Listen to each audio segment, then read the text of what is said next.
I looked at the search term like women's pink rubber coated insulated water bottle, like that's my exact product. Now, the more specific you get to the product, the more specific the search is, the lower your search volume is going to be. So what we always look to do on product launches is like we try and find the intersection between good search volume, and good to us is like maybe even a couple thousand, depending on the budget, that also have really good relevancy to the product. Because what you're trying to do is you want to get in front of your exact shoppers. So example would be insulated water bottle is going to be really expensive and not super specific to my product. Like it's kind of specific, but not really specific. I'm trying to say like, okay, where can I start getting super specific to my product, but it's going to have enough search volume that I can get the sales volume that I need. So I would focus more on that versus than I would looking at only search volume. A bit of a technical answer here is we don't quote move them, meaning we're not going to pause the existing keywords. We're simply going to launch them in another match type. Again, make sure to keep the bids lower. Amazon actually, if you read their recommendations, they recommend keeping bids lower on broad and phrase match, even lower than the exact match. When we would launch those is honestly really dependent performance of the account and availability of the budget. So if you launch a keyword in exact phrase and broad, so you have 50 keywords, right? And you launch them in exact phrase and broad, you technically have, 150 keywords that you've launched. And the potential of broad and phrase to spend could be quite high. So again, you just want to make sure it makes sense. It seems super simplistic, but if you are in a phase where you're struggling to control total ACoS and ACoS, to fix those two numbers, it really means that you have to lower down your ad spend with ideally little to no impact of the total sales or the ad sales in the case of ACoS. If you introduce a whole, again, those 50 keywords in exact phrase and broad, and those you probably need to test and optimize the bids, etc., you're introducing a lot of additional ad spend into the account. So you do want to be aware of that and be careful with that. So that's kind of a benchmark that we use. But overall, I would say, I don't know if I would have like a certain time frame or a frame which I would hold back on. It really is dependent on the performance of the account. Another good question, which best bid strategy for phrase and exacts when you move? So again, we don't really move them. We would simply launch them in addition. We like to separate them by campaign as well. Kind of gives us a little bit more control over, say, budgets for things. Now, as far as the bidding strategy, we're super huge fan of using mainly dynamic down only. If it is a keyword that we want to ensure that we get impressions for, so for our launch keywords, for our main keywords, for anything we're trying to be aggressive with, we prefer a fixed bidding strategy. It's still going to be the same. It's still going to be pick highly relevant keywords.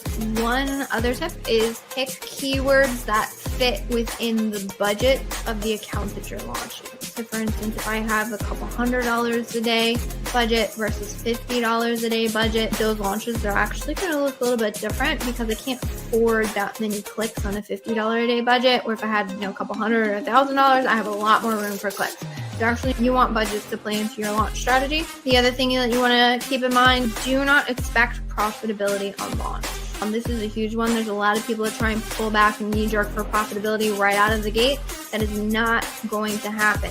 The reason why it's not going to happen, and I'll tell you the numbers behind the numbers, is that ACoS is just going to be high on your product launches, and that is a function of two things. One, the aggressive cost per click you have to set to be able to get visibility in the beginning, and two, how low your product conversion rate is going to be, especially if you're launching without reviews. Those two things, once you start to be able to bring your cost per clicks down because you gain momentum or you're optimizing your bids, and then two, once your product conversion rate starts to increase because you're getting those reviews, maybe you're optimizing your listing a little bit more because you've learned more about your target market, that is going to help bring down your target ACoS. So those things, again, conversion rates are going to be low, high cost per clicks.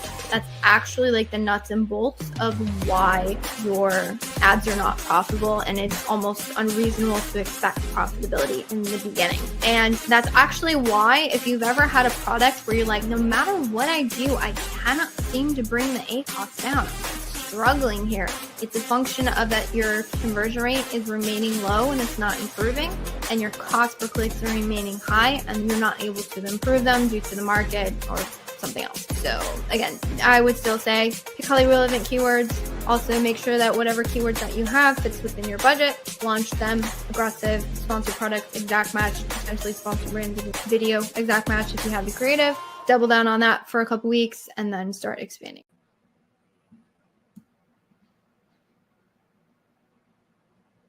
Hello and welcome back to another segment of Ask Junglr. Super excited. It looks like we already have some people rolling in here. So if this is your first time, welcome.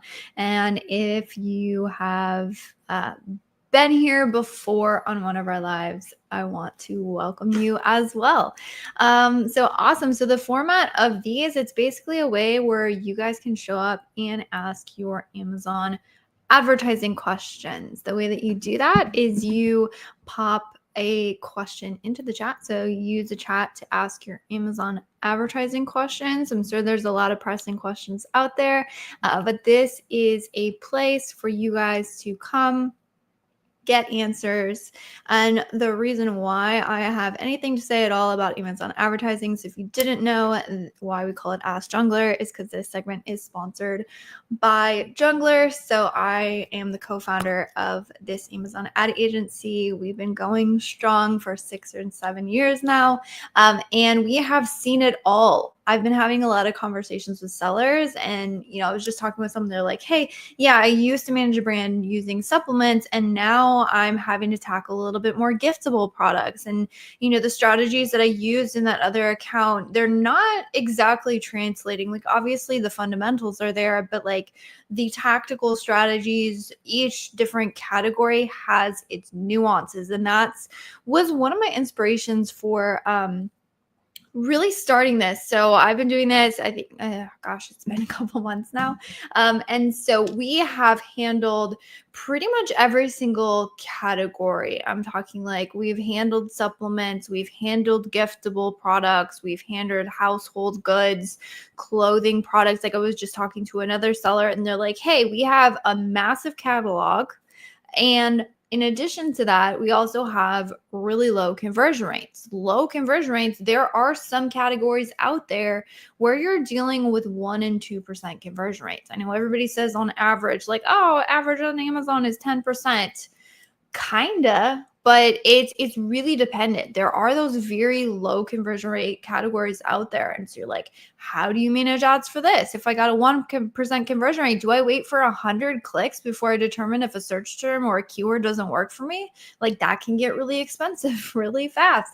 And so there's all of these like nuances and strategies and different ways to approach these different categories that we've found, because to be honest with you, the reason why I know all of this, and if I ever come at you with like, I have a very defined, and what would be the word? Like I have a very, if you ever hear me have like a very hard stance on anything, it's because I've tried the alternatives and I have battle scars. So my goal with this show is for you guys to be able to learn from my battle scars so you don't have to make the same mistakes and you can just shortcut your journey. So with that, obviously, so feel free to use the chat to ask any questions you have. Any questions whatsoever on advertising. There are some things coming up. Cyber Monday, Black Friday is coming. It is approaching us quickly. There are some things that you definitely want to make sure you're getting in place. So depending on what questions, I'll probably make sure that we have time to run over some of those strategies as well. But again, already some people watching, valuable for us all. I'm so grateful you find this valuable. That is definitely my goal with this, which is why I try and open this up, because I want to make sure this is as valuable as possible. As I've said, hope you're doing well. Trust your family as I am, and the family as well as well. We were sick last week, but we got through it, so it's good. I'm excited for today's session. So can't wait to dive in. Yeah, so if any of you have any specific questions, might be something around Black Friday, Cyber Monday, which while we're waiting for those to roll in, which by the way, a lot of times the questions start rolling in like towards the end and I get super slammed towards the end of the session, which is not a problem. Just if you have a specific question and you want it answered, it's probably good to ask it sooner rather than later, so I don't end up having to skip over your question because we ran out of time. But going back to Black Friday and Cyber Monday strategy, this is a really big one. Now, as I mentioned before, it's going to be dependent on your category as to like if you have giftable products, that will be slightly different than if you had, say, a product that maybe is a little bit off season. So these are all like super dependent. But I would say the one thing you want to be aware of, because you still have time. So any of you listening, you still have time to go through these things, and I highly recommend you do, because the biggest chunk of work on like any sort of, so I'm talking like Prime Days, but also Black Friday and Cyber Monday, the biggest amount of work actually needs to happen before Black Friday and Cyber Monday. Now, you're probably going to have the most time sensitive work that's going to happen the days of, because you need to keep on top of like budgets and stuff like that. But as far as like the amount of things you need to do and the amount of time intensive efforts that you need to, like, you really should be going over, that happens like today, now. Like I would absolutely start it now, especially now that Amazon is showcasing. So if you go on their app, like I'm talking about the US as a shopper myself, Amazon is like, hey, by the way, Black Friday, Cyber Monday week is the way that they're phrasing it, happens starting, beginning of next week. Okay, I don't know how many shoppers are shopping that early, but Amazon's definitely advertising it. So what should you be doing to prep your ads for Black Friday week? What is the actual work? So as I was saying, don't have any specific questions. Yeah. So if I ever say anything that makes you have a question, or you have a follow-up question, or you want me to explain further, more than happy to do that. So hopefully this is helpful to you. But the main thing you want to figure out, so obviously as an agency, this is going to be a little bit different. If you are a brand owner, you can just ask yourself these questions. But you really want to look at deals and budgets, and also you want to take a look at stock. So right now, it's a bit too late to get any stock in ahead of time. Warehouses are backed up. That is a whole thing that a lot of you guys are dealing with. But at the very least, you want to analyze the stock that you have. And so you want to make sure that you get an idea on budgets, how comfortable you are with going up on budgets, because you want to be able to plan. If you have a lot of wiggle room in the budget, then you're obviously going to get a little bit more aggressive with certain strategies. If you don't, then you need to make sure that you have fail safes in place so your budget doesn't get out of control. You definitely want to keep an eye on that. You want to look at the preferred products to focus on. So make sure that you know what you should be looking at. And then you also want to get any products that you're running deals on. So is there a specific deal? And then what is your ad strategy for that deal? Meaning if the deal is, it depends on the brand. Some brands would prefer to focus on sales growth. And so in those cases, you're probably going to be making sure that your ads are visible for any products that are running deals. If your goal is going to be more profit conscious, then you actually probably want to restrict a little bit how much ad spend is going to that product, so you can make sure that you're not going to have that deal running and then have a really aggressive ads and push it into unprofitable territory. Again, depends on the goal for the product. So you want to have these conversations. You want to start to have these conversations at least now. So we're reaching out to our brands. We're figuring out this. And then in addition to that, you want to go through, and again, you're identifying key products. So where do we want to focus in on? You want to check if you have data. Check last year's Prime Day data. You want to check historical, let me fix that. You want to check historical BSR. You want to check, again, you want to look at how are the conversion rates healthy? Are the sales healthy? You could check search query performance reports. And you'd also want to see, again, for the main products, because this is very time intensive work, you also want to identify, say, the top 3 competitors in the category to make sure you're targeting them with all ad types. This is a really great way to make sure you gain additional visibility, especially on high traffic days, because if you're only focused on search pages, you're not focused on product pages. About a third of shopping happens on product pages. If you're not there, if you don't have that visibility, you're missing out. So you want to make sure that that is all done. You definitely want to check ad structure. So once you have the products that you need to focus on, then that's when we go down into the ads and be like, hey, what's the ad structure for these products? So you definitely want to identify the top campaigns to push during Prime Day. So the goal of, I keep saying Prime Day because that's the way I wrote it. I'm talking Black Friday, Cyber Monday. Same strategies apply. The only real difference to Black Friday and Cyber Monday versus Prime Day is that directly after Prime Day, like you pretty much have 2 intense days of shopping and there's very little like sales growth you get on the back end of it.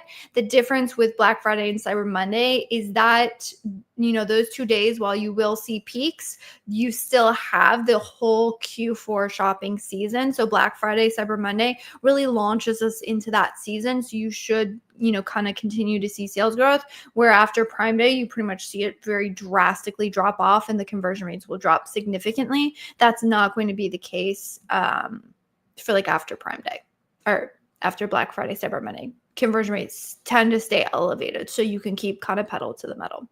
But once you know the products, you want to know which campaigns are running well. So this is not the time to launch a whole bunch of new test campaigns. You really want to just start maximizing what you know already works for the product.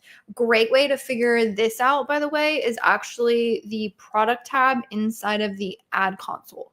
Fantastic way. You can actually go, you can search for a specific ASIN and have a drop down menu to show all of the campaigns where that product is being advertised in, and also things like the performance, spend, sales, like all of those things on the particular product.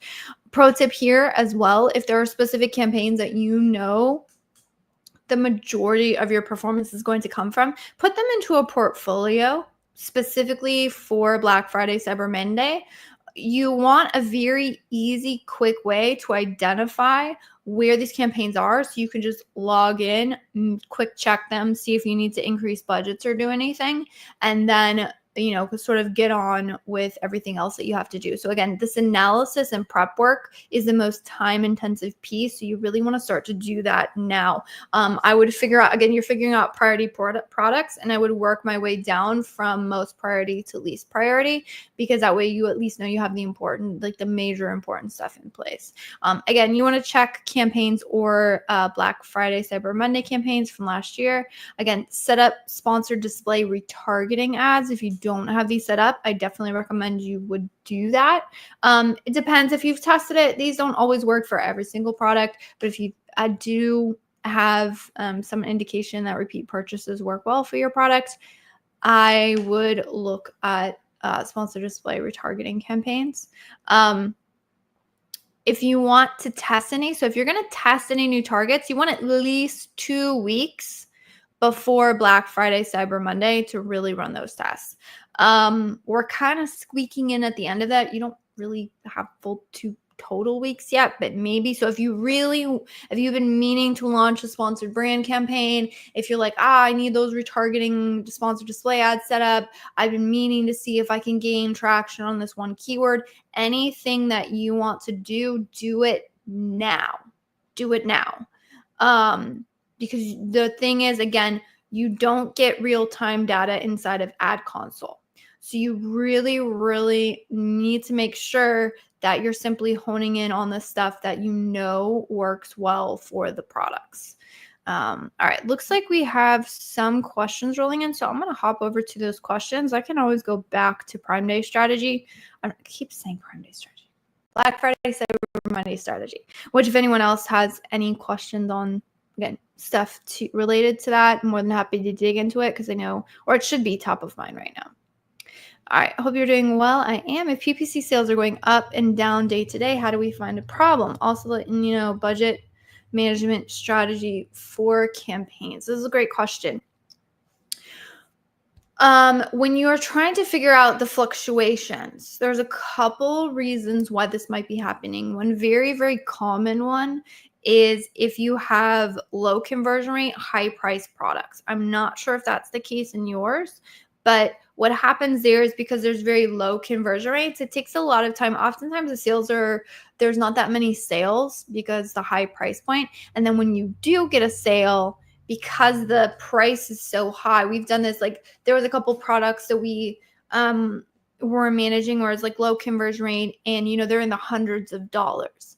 And so it took a bunch of clicks and then, you know, this purchase would happen and all of a sudden it would, you know, sometimes they would buy a couple of these items and then all of a sudden, you know, you have like thousands of dollars of sales and then back to maybe this product, you know, only sold a couple here and there. And that was honestly kind of expected for the nature of the product, but this creates an issue because then in your account, you're like, okay, so ACOS is 100% one day and then it's 2% the next day and then it's 20% the next day. Like, where do I get patterns and ideas?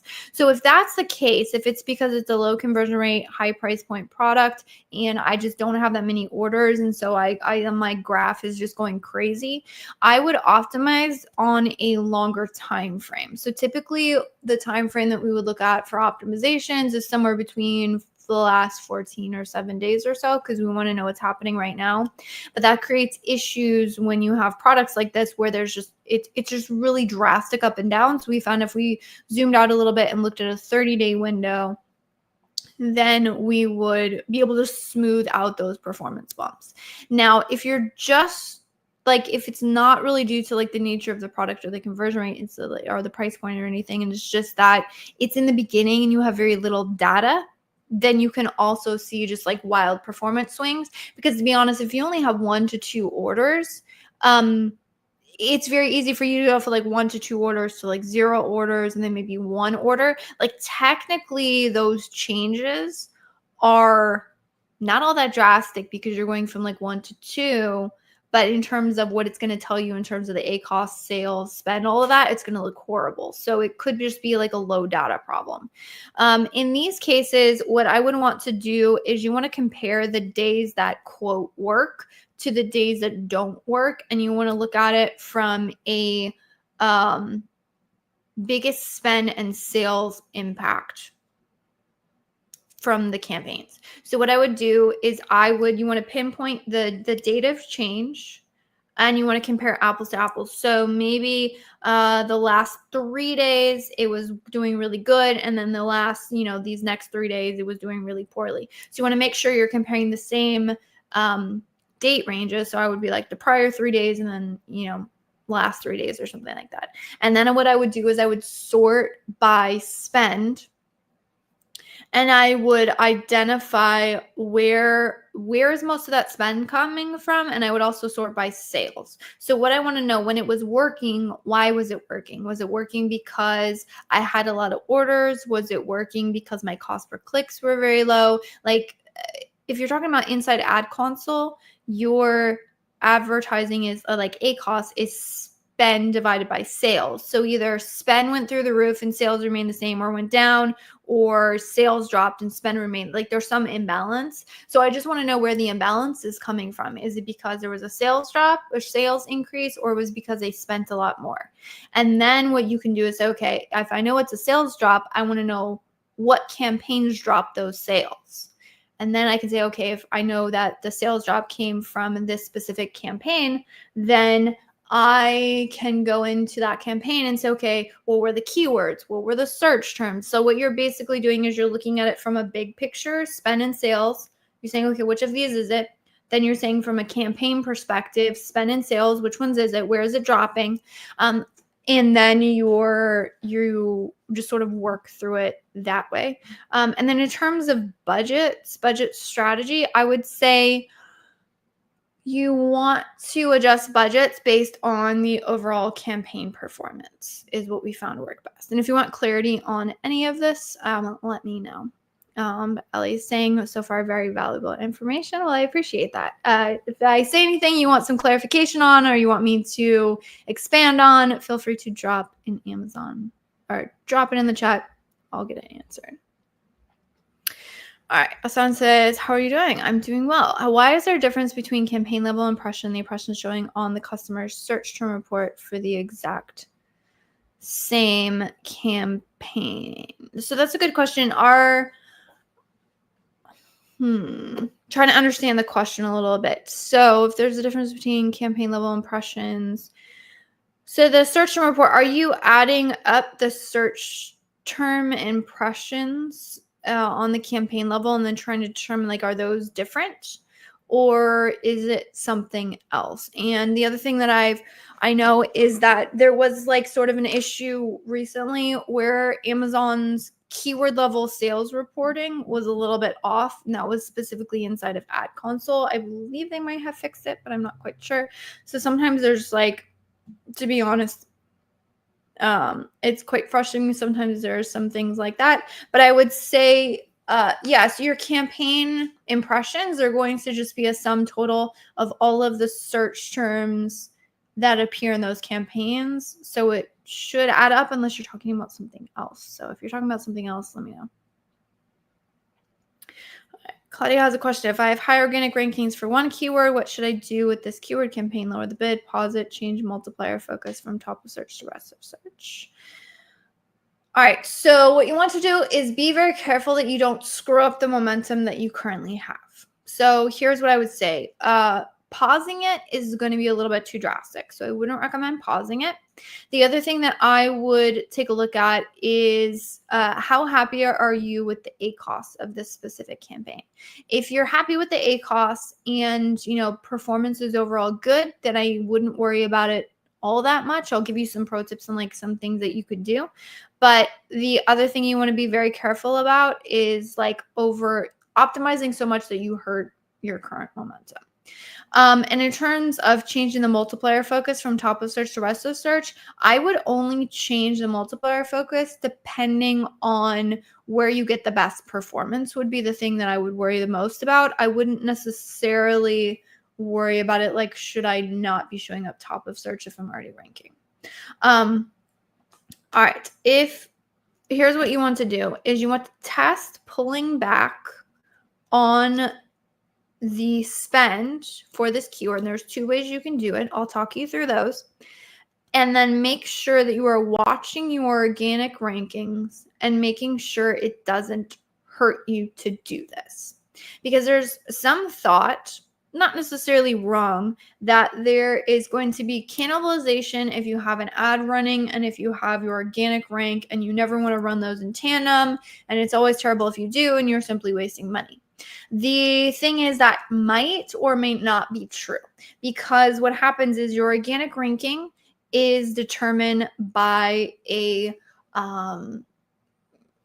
sales momentum, and that sales momentum is factoring in your ad orders. So if you need the ad orders to maintain the sales momentum that it requires to rank on that keyword, and the minute you pull back and you like lose any sales momentum, you decrease your ranking, well then it's not cannibalization, because you really needed that campaign and those ads to be able to sustain the ranking. Hopefully that made sense. And so how do you figure out the answer? You have to test it. So here's how you test it. I'll give you a couple tips. One of them is going to be adjusting your bid, which is something that you mentioned. So that's something really good to do. Adjust your bid slowly so you show up lower in search, and then identify if that impacts your organic ranking. If it doesn't, congratulations. Maybe you can lower it a little bit more and then test it that way. Now, the question would be like, by how much, or what does this look like? And the other question is, how do you do this at scale?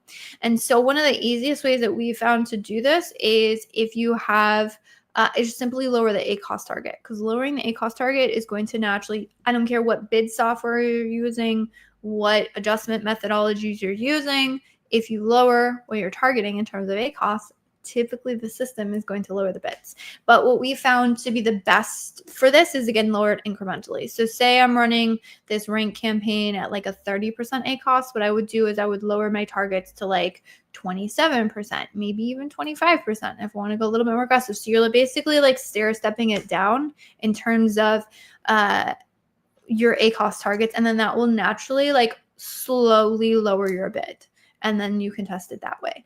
Or if you wanted to, you could do it a little bit more manual, which would be like to lower the bid manually and kind of go see where you show up. Wait a couple minutes, go look at the search page and kind of see where you show up. Would be another way to do it. And so that's how I did. The other thing that you could test doing, this is another way to do it, is to lower the budgets on that campaign. Now, how well that's going to work would be like, this is ideally done if it's a single keyword campaign. And so the goal here would be if I lower my bids too much, then I'm not visible in search, and that, kind of creates issues. Maybe I have to maintain aggressive bids to maintain any sort of visibility, but I don't necessarily want to like spend too much here because, again, I'm already ranking, and so I want to test pulling back. Another method for testing pulling back is going to be lowering your campaign budget. But again, recognize when you do that, then you're going to be lowering the budget for like all of the keywords and targets within that campaign. So you have to be careful there. If it's not a single keyword campaign, that's probably not the best method. And then the strategy here is like, I still need a certain amount of orders to maintain the order velocity to continue the rank on this keyword. And again, if I lower my bids too much, that doesn't give me as much visibility as I really need to, but I can't afford to like just keep my budget wide open all day because that gets really expensive. And so what you're doing here is you're saying like, okay, I know if I spend X amount of budget, I'm going to generate X amount of orders. And I'm pretty sure that that's what I need to be able to sustain rank. So then you just cut your budget off at like when you've reached those orders, and then you still maintain that order velocity, and then your organic sort of picks up. That one's more strategic, more advanced, but it can be a good method if you want to test it. So hopefully that was helpful. Would you know if someone clicks on add to cart button in the ACEs in the search results page from an ad, will that become... I do not know. I don't know about that. That is a great question, Joseph. I have no idea, to be honest with you. My understanding, like, click is defined as somebody clicking on the ad. If I had to judge it by what how Amazon operates, I would say most likely they charge you for it, just because of the nature of Amazon. But to be honest, I don't have a definitive answer to that one. Jeff is always harming in with the hard questions, which I appreciate. It's not a bad question. I'm not 100% sure on that.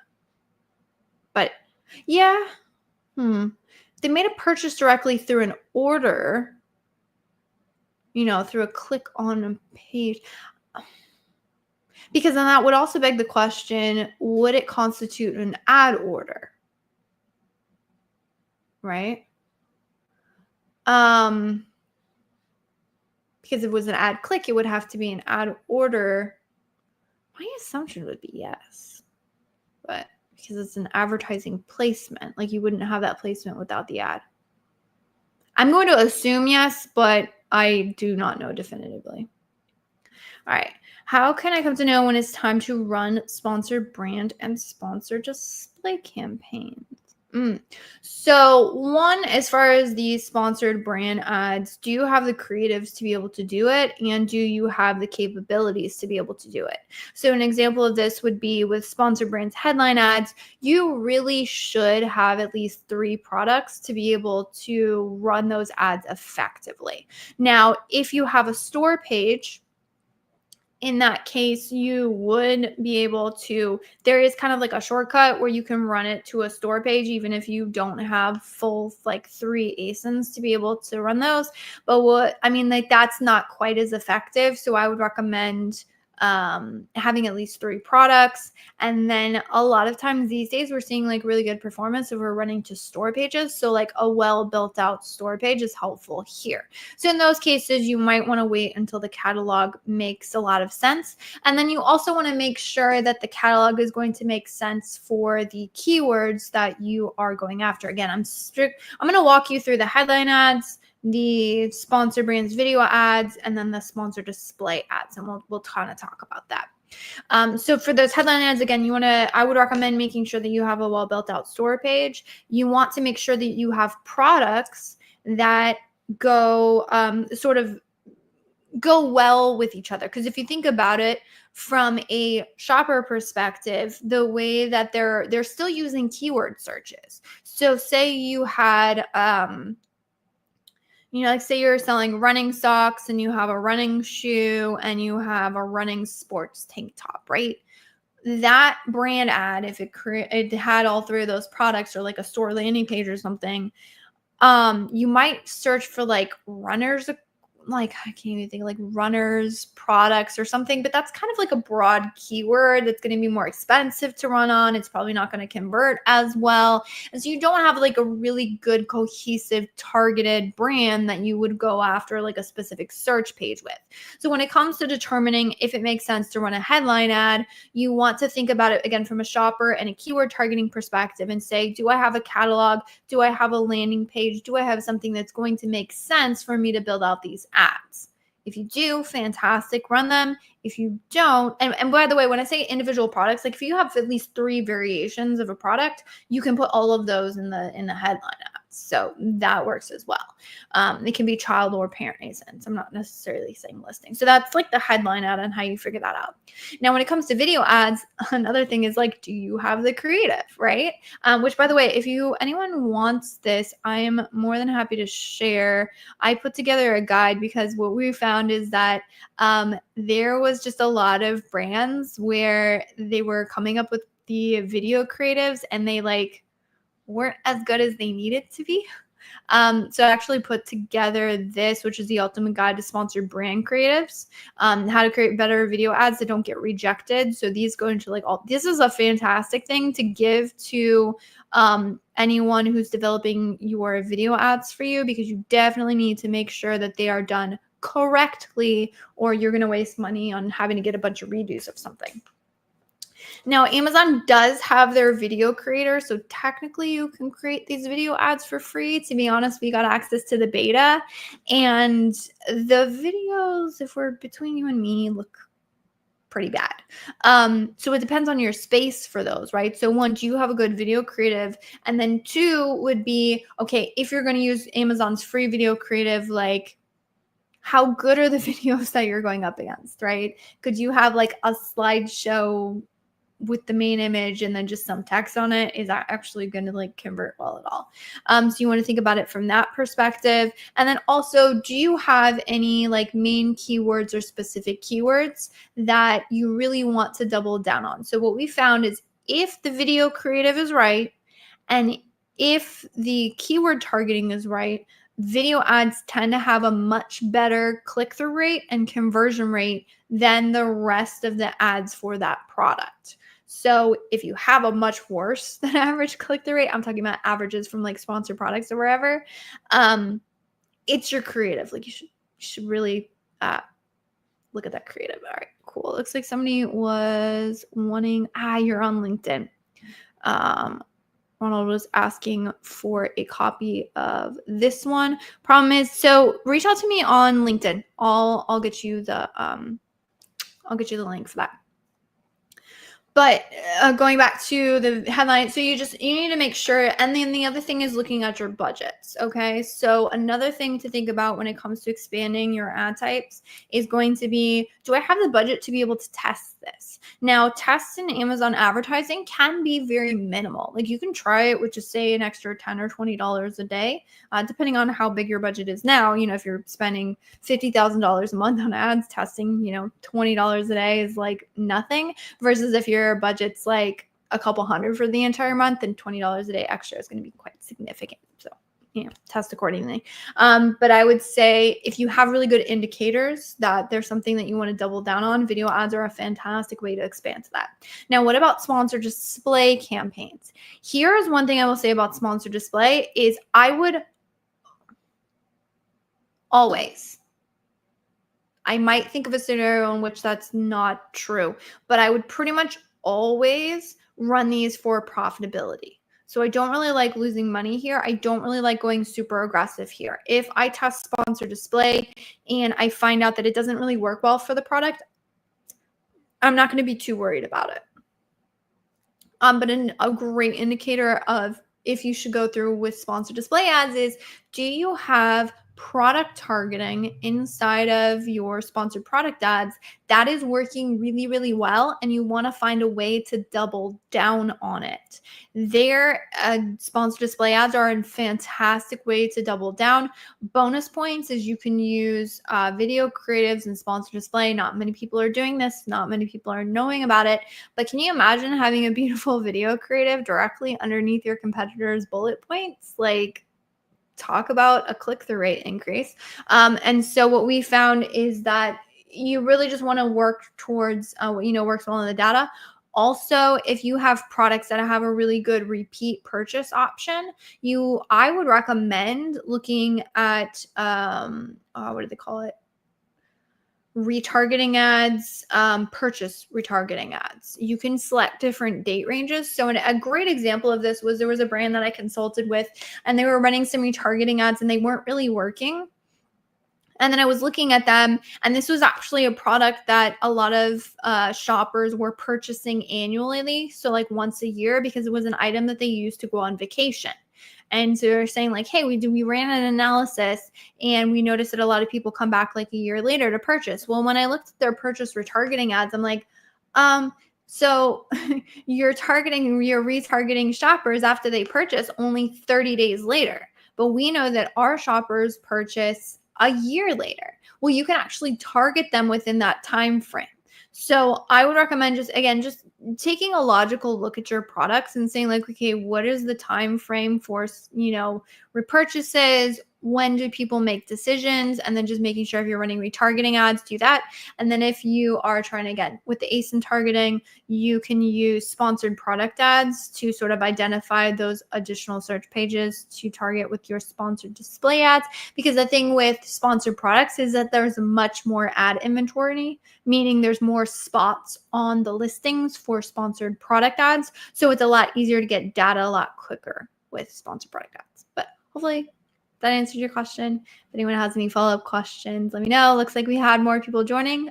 So welcome. So basically, just the format of this, if this is your first time joining, wherever you are watching streaming, feel free to drop your questions into the chat. I'll pull them up and we'll get some answers. And by the way, before this, I was actually going over some strategies for Black Friday, Cyber Monday in your advertising, because FYI, now is the time to make sure your ads are prepped for that. So if anyone has any prep questions on upcoming deal days, let me know. All right, I do have a newly launched product with 0 reviews and a competitive price. I've created PPC campaigns running for 4 days, exact auto broad, great. Bids are higher than recommended, however, impressions are not that high. What else can I do to have my product seen by customers? I do send traffic and orders from outside, but feel like Amazon would want to show the product to the customers. That's a great question. So what I will say, and actually I have a video on this. Let me see if I can find it. And if you, let's see. Now I'm talking about 0 impressions in PPC, but it's this one. It's called 0 impressions in Amazon PPC and how to fix it. So actually go through some of the methodologies. I'll be honest with you.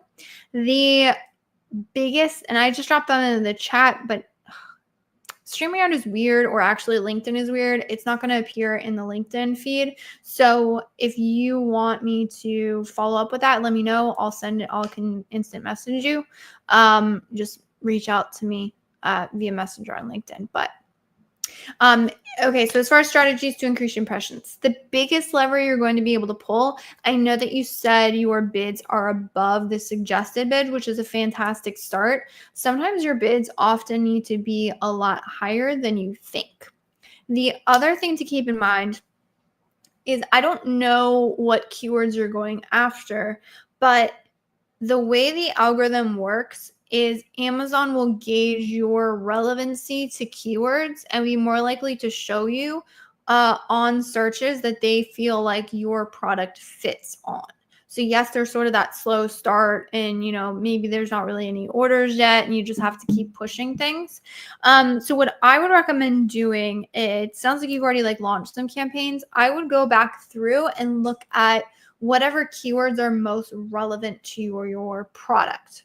And by relevancy, I mean specifically describe your product a fantastic way. Actually, let me illustrate this. This is like my favorite illustration whatsoever. I'm gonna pull up a search page on Amazon and let's actually go through what it looks like when I talk about relevancy. Okay, so with relevancy, if I typed in baby blanket, okay, I'm going to walk you through so maybe we're launching a product that's like this, where it's like, it's baby blanket. It's kind of specific to the search, but look at how many different types of blankets there are on Amazon, like for just baby blanket, right?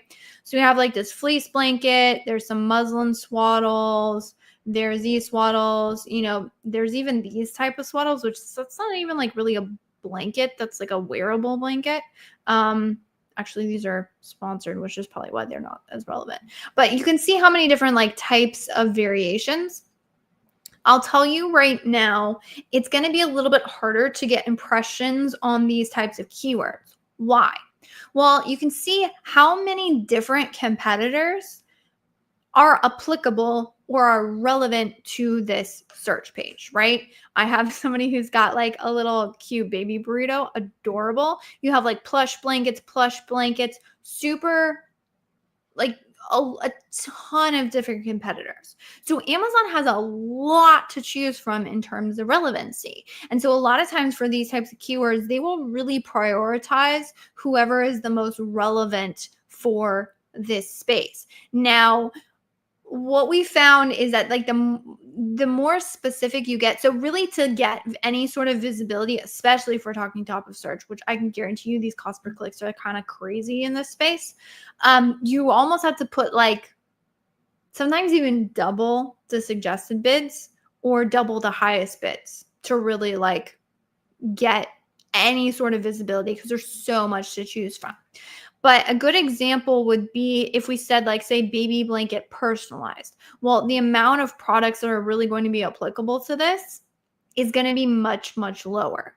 So in this case, I'm going to have a little bit easier time because it's easier. Again, you have to make sure that your listing copy and, just all the information that you've given to Amazon is more specific. So what we found is that the more specific the search page, the easier it is for you to be able to get visibility there. So if you're struggling with low impressions, I would prioritize relevancy, and I would just jack up your bids and see if that can help you get any traction as well.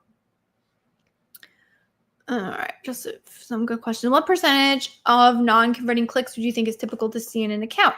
Is that an important metric to follow? So many days would you include, because the days and less non-converting keywords you'll see?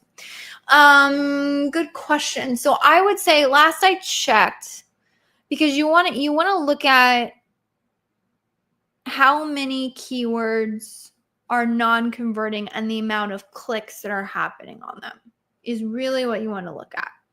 Because the thing is, you can have a ton of like one-click keywords in an account. That's super normal, and that is going to be,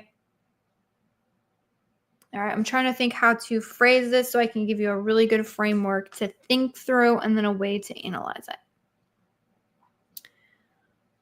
I would say the amount of keywords that you should have that are 1.5 to 2 times the average amount of clicks that it takes to convert into an order should be near 0.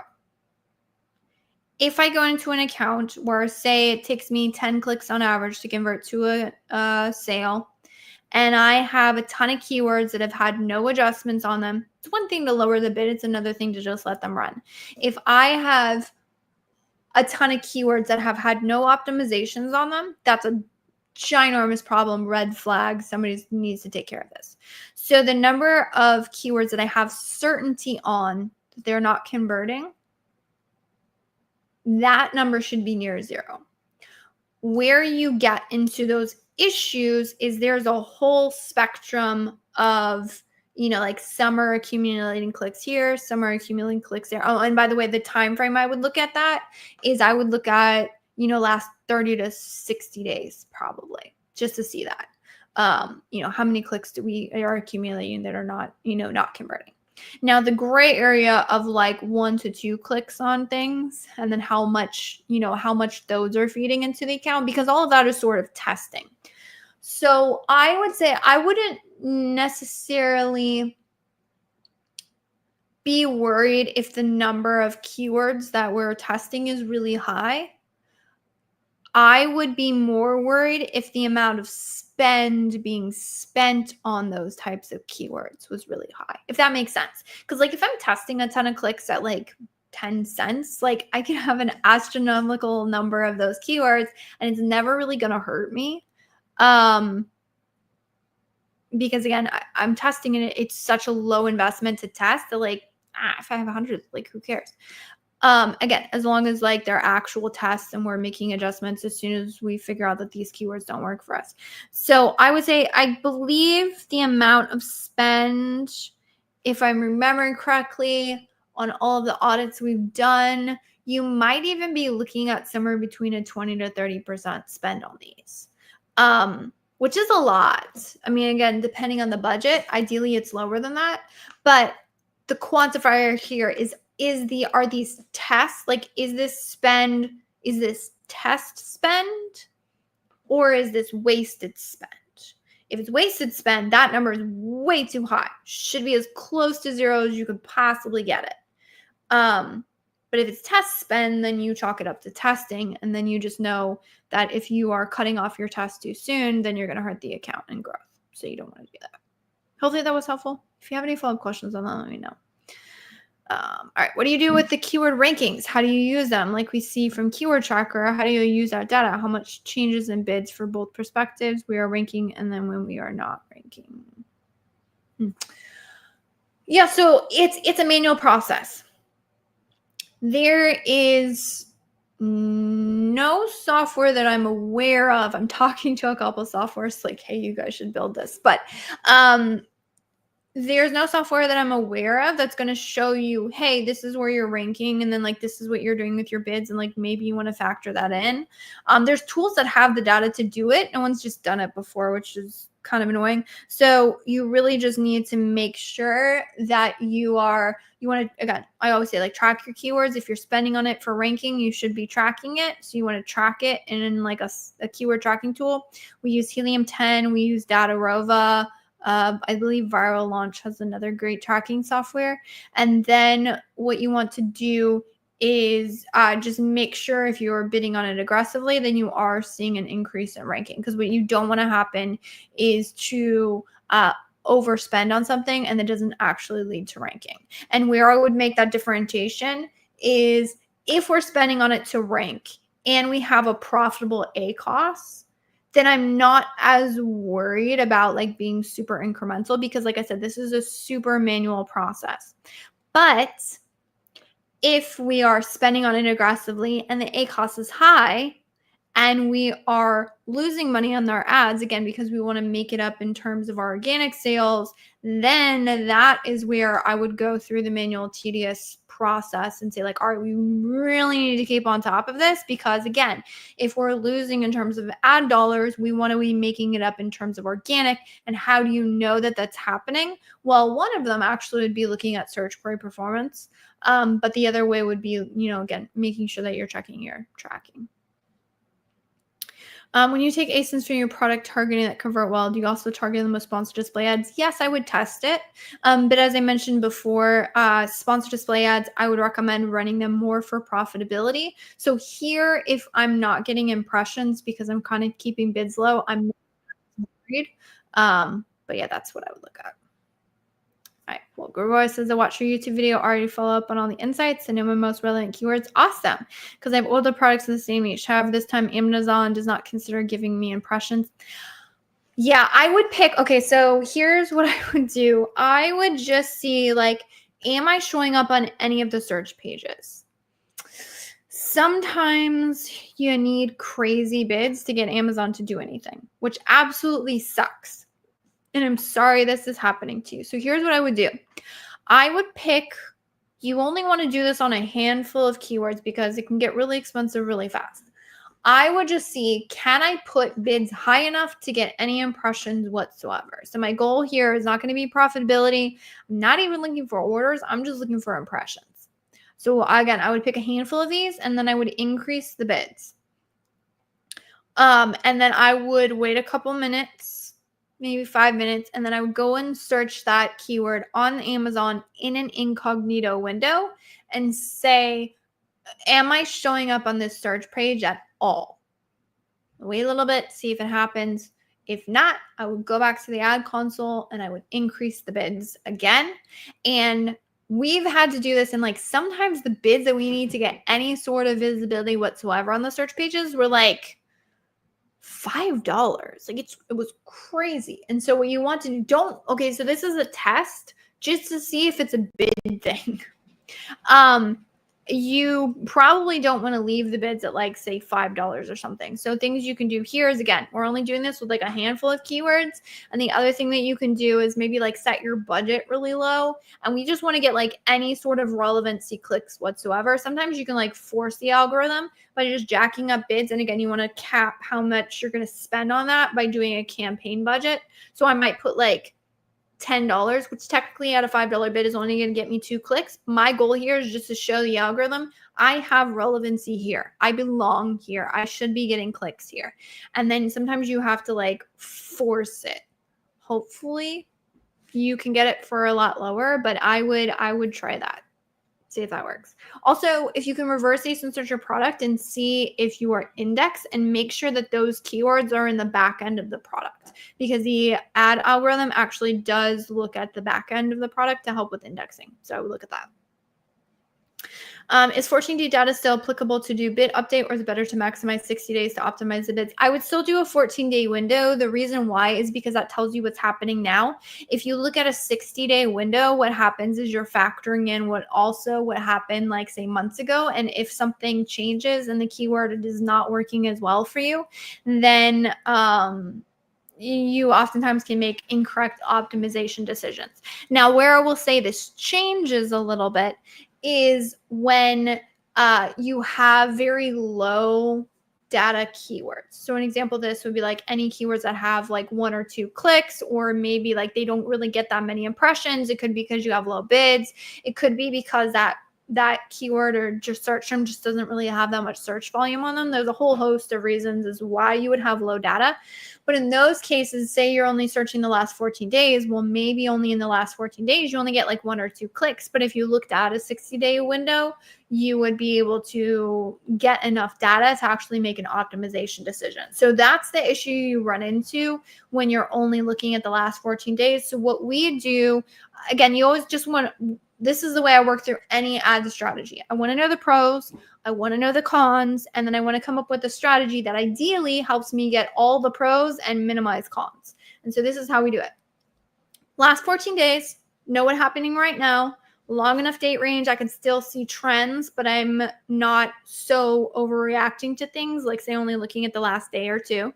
And then I want to look at a 60-day window, 90-day window, something like that, to see, all right, now I'm only in this date range looking for that low data. So I only want to see the things with like clicks with no sales, or a lot of clicks, only a couple orders, and really high ACoS. I want to look for things with a lot of spend, very low impact on orders, poor performance. So those things are those 2 things are the ones where you want to see, again, what has kind of low data, and then you can make optimizations on that. But for anything that has a good amount of data, you can actually make poor decisions if you look at too long a date range. So that's how we do it.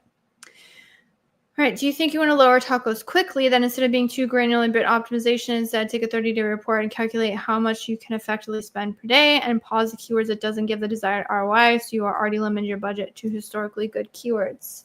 Yes, you can do that.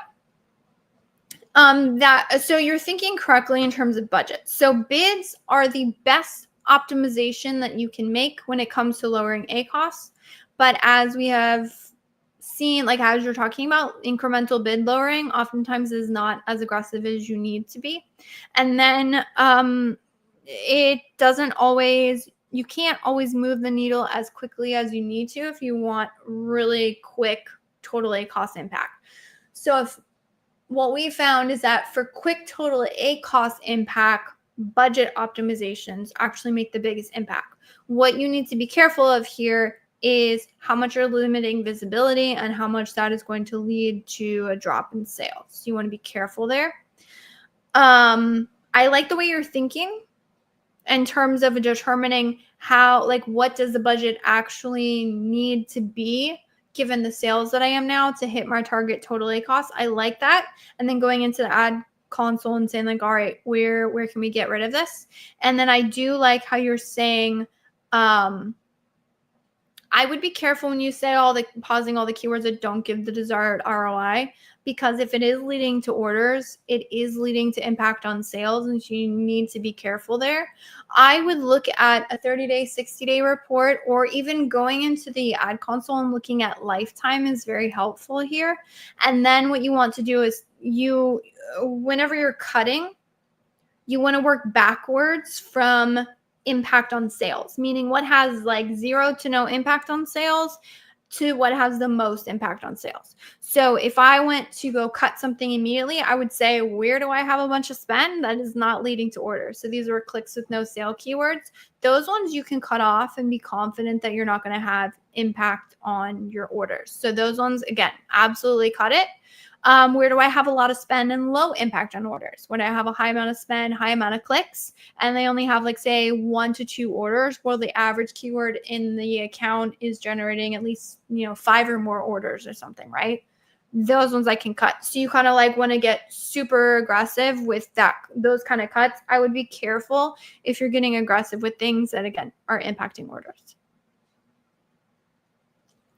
Can you tell about a full funnel strategy, sponsor product, sponsor brand, sponsor display? What approach would be taken for a new product? I would say if you're talking about a new product, if we're talking about product launches, I actually wouldn't recommend a full funnel strategy in the beginning. I would focus in on sponsor products mainly, maybe also adding in a sponsor brands video ad and a sponsor display ad on any of the main competitors, the main ranked competitors that we feel like we have a really good advantage over. That's where I would focus in on. Now, once you get past the launch strategy and you gain some momentum and you want that full funnel strategy, then in that case, you can add in, sponsor brands, headline ads, and maybe some other types of remarketing and sponsor display ads. For this, I would go off of it based on data.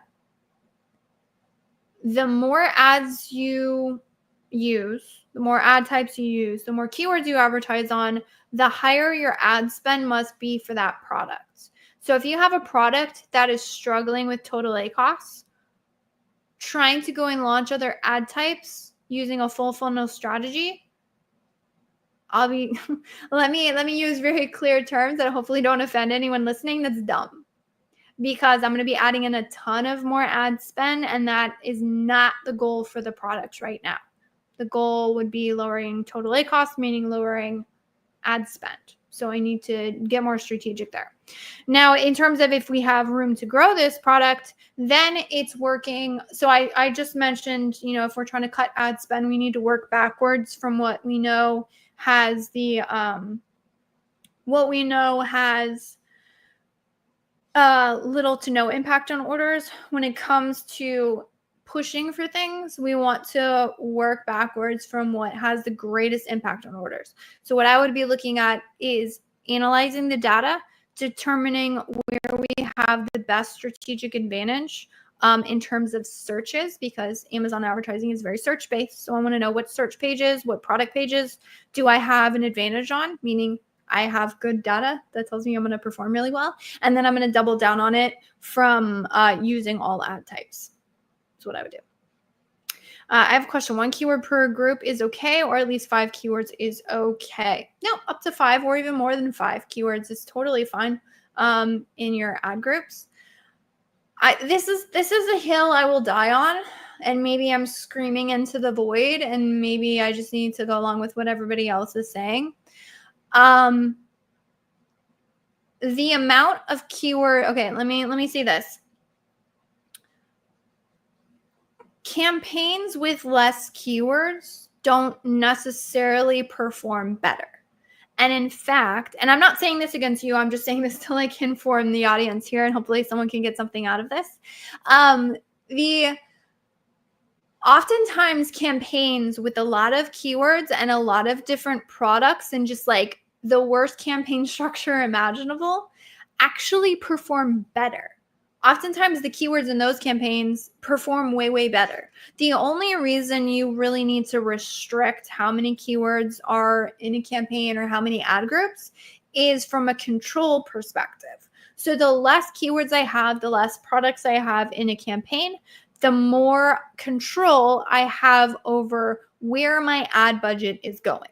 So if I have only one product, all of my budget is going to advertise that one product. And if I only have one keyword and one ad group, then all of my budget is only going to that one keyword and that one ad group. So I have an immense amount of control over where specifically Amazon is going to spend my ad dollars, which can be insanely advantageous when you're trying to like be super aggressive with something or push something for scale or do one of those things. But I have seen that single keyword campaigns will oftentimes make an account, like there's disadvantages to it as well.